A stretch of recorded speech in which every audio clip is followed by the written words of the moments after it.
saya Suji Harani dari Pendidikan Akuntansi semester 6.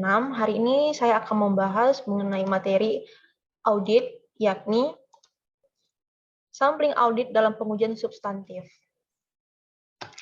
Selanjutnya, masuk pembahasan pengujian substantif yang sebelumnya akan dibahas terlebih dahulu mengenai audit sampling. Audit sampling itu merupakan pengujian sampel untuk mendapatkan informasi tentang jumlah-jumlah rupiah yang digunakan dalam rangka pengujian substantif untuk mengumpulkan bukti tentang kewajaran asersi manajemen dalam laporan keuangan. Nah, rencana sampling itu sendiri dalam pengujian substantif dirancang untuk yang pertama, mendapatkan bukti bahwa saldo rekening tidak salah saji secara material. Yang kedua, membuat estimasi independen tentang suatu jumlah tertentu yang berkaitan dengan pengujian substantif. Yang ketiga, mengukur ketidakpastian risiko sampling dan risiko audit. Nah, masuk kepada pengujian substantif. Pengujian substantif itu sendiri merupakan prosedur-prosedur pengauditan yang dibuat oleh auditor untuk menguji atau mendeteksi kesalahan salah saji material dalam nilai rupiah untuk mempengaruhi langsung kebenaran dari saldo-saldo dalam laporan keuangan. Selanjutnya ada teknik sampling audit. Sebelumnya kita akan membahas resiko sampling yang berkaitan dengan pengujian substantif. Itu ada dua resiko yang ada. Yang pertama ada resiko kesalahan penerimaan, yang kedua ada resiko kesalahan penolakan. Di mana resiko kesalahan penerimaan itu merupakan sampel yang mendukung kesimpulan bahwa saldo akun yang dicatat tidak salah saji secara material, ketika sebenarnya saldo akun tersebut salah saji dalam material. Berbeda dengan resiko kesalahan penolakan, itu kebalikan dari resiko kesalahan penerimaan, yakni resiko bahwa sampel yang mendukung kesimpulan bahwa akun dicatat adalah salah saji material, tapi sebenarnya saldo akun tersebut tidak salah saji secara material. Jadi, resiko sampling yang berkaitan dengan substantif itu ada dua. Yang pertama, kesalahan penerimaan dan resiko kesalahan penolakan.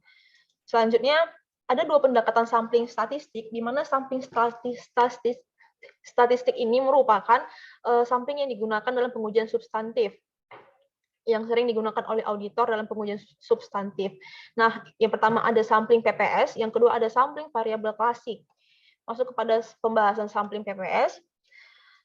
Sampling PPS sendiri memiliki perbedaan dengan sampling variabel klasik, di mana sampling PPS ini didasarkan pada teori sampling atribut, sedangkan sampling variabel klasik didasari pada teori distribusi normal. Nah, tujuan rencana sampling PPS ini pada umumnya untuk memperoleh bukti bahwa saldo akun yang dicatat tidak salah saji secara material. Untuk menentukan ukuran sampel dalam sampling PPS, itu yang pertama, menentukan terlebih dahulu metode pemilihan sampel. Yang kedua, pemilihan sampel sering digunakan dalam sampling PPS adalah pemilihan yang sistematis. Selanjutnya, melaksanakan rencana sampling untuk prosedur yang sesuai untuk menentukan nilai audit setiap unit logis yang ada dalam sampel. Jadi, ketiga poin ini merupakan hal yang dilakukan untuk menentukan ukuran sampel dalam sampling. Nah, selanjutnya ada kelebihan dan kekurangan sampling PPS. Kenapa disebutkan dengan kelebihan dan kekurangan sampling PPS? Sampling PPS ini merupakan sampling yang sering digunakan oleh auditor untuk menguji kebenaran dari substantif itu sendiri. Yang pertama itu ada kelebihannya, lebih mudah digunakan dalam sampling daripada sampling variabel klasik. Jadi penggunaan sampling PPS ini lebih mudah daripada penggunaan sampling variabel klasik. Yang kedua, pemilihan sampel sistematis PPS secara otomatis menunjukkan beberapa item secara individual yang menunjukkan hasil yang signifikan jika nilai melebihi batas atas moneter. Jadi langsung menunjukkan hasil yang signifikan dari penggunaan sampling PPS ini sendiri. Lalu yang ketiga ada lebih mudah dirancang dan pemilihan sampel dapat dimulai sebelum tersedia populasi yang lengkap. Jadi sampel PPS ini lebih mudah dirancang oleh auditor dalam menentukan pengujian substantif. Selanjutnya ada kekurangan. Yang pertama, sampling PPS ini mengandung asumsi bahwa nilai audit unit sampling harus tidak kurang dari 0 atau lebih besar dari nilai buku. Yang kedua, evaluasi atas sampel memerlukan pertimbangan yang khusus. Jadi, apapun yang terkait dengan pengujian substantif dalam sampling PPS ini hasilnya itu harus memerlukan pertimbangan yang khusus, apalagi jika terjadi kesalahan. Itu harus memerlukan perhatian yang khusus atau pertimbangan yang khusus oleh auditor sendiri. Selanjutnya ada sampling variabel klasik. Ini sampel lain selain sampel PPS yang dapat digunakan oleh auditor, yakni sampel variabel klasik sendiri menggunakan teori distribusi normal yang digunakan dalam pengevaluasian karakteristik populasi berdasarkan hasil sampel yang digambarkan dari populasinya. Sampel variabel klasik bermanfaat bagi auditor pada saat tujuan audit berkaitan dengan kemungkinan kurangnya saji atau lebih saji dari saldo akun, dan keadaan lain ketika sampling PPS tidak tepat atau tidak efektif. Ada 3 metode yang dapat digunakan dalam pendekatan sampling variabel klasik. Yang pertama itu ada MPU atau mean per unit, yang kedua ada selisih, yang ketiga ada rasio. Lanjut, kita akan bahas satu persatu.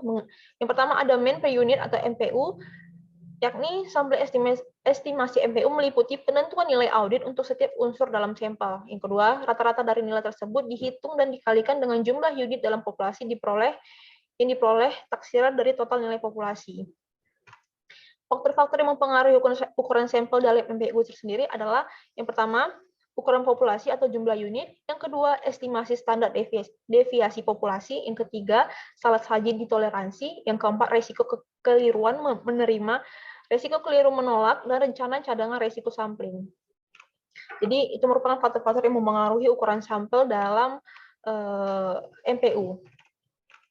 Selanjutnya ada metode estimasi selisih. Dalam metode ini, selisih antara nilai audit dan nilai buku dihitung setiap unsur sampel. Selanjutnya, rata-rata selisih yang ada digunakan untuk menaksir nilai total populasi. Dan variabilitas selisih digunakan dalam penentuan cadangan resiko sampling yang dicapai. Nah, kondisi yang harus dipenuhi untuk metode estimasi selisih yakni kondisi yang harus dipenuhi auditor ketika ingin menggunakan metode estimasi selisih, yakni antara lain yang pertama, nilai buku setiap unsur populasi harus diketahui. Yang kedua, total nilai buku harus diketahui dan sama dengan hasil penjumlahan nilai buku dari unsur individual. Yang ketiga, selisih antara nilai buku dan nilai audit diperkirakan tidak sedikit. Jadi itu adalah kondisi di mana auditor harus menggunakan metode estimasi selisih. Selanjutnya ada metode estimasi rasio. Ini metode yang terakhir dari variabel klasik. Nah, pada metode estimasi rasio, auditor menentukan nilai audit setiap unsur dalam sampel. Selanjutnya menghitung rasio dengan cara membagi jumlah nilai-nilai audit dengan jumlah nilai buku unsur-unsur sampel. Rasio tersebut dikalikan dengan total nilai buku dan diperoleh taksiran nilai total populasi. Pada metode estimasi rasio ini menentukan nilai audit setiap unsur dalam sampel. Selanjutnya menghitung rasio dengan cara membagi jumlah nilai audit dengan jumlah nilai buku unsur sampel dan rasio dikalikan dengan total nilai buku diperoleh dengan taksiran nilai total populasi. Jadi metode estimasi rasio ini menentukan setiap unsur dalam sampel yang ada. Mungkin itu saja presentasi dari materi hari ini mengenai pengujian substantif. Terima kasih. Lebih kurang saya mohon maaf. Assalamualaikum warahmatullahi wabarakatuh.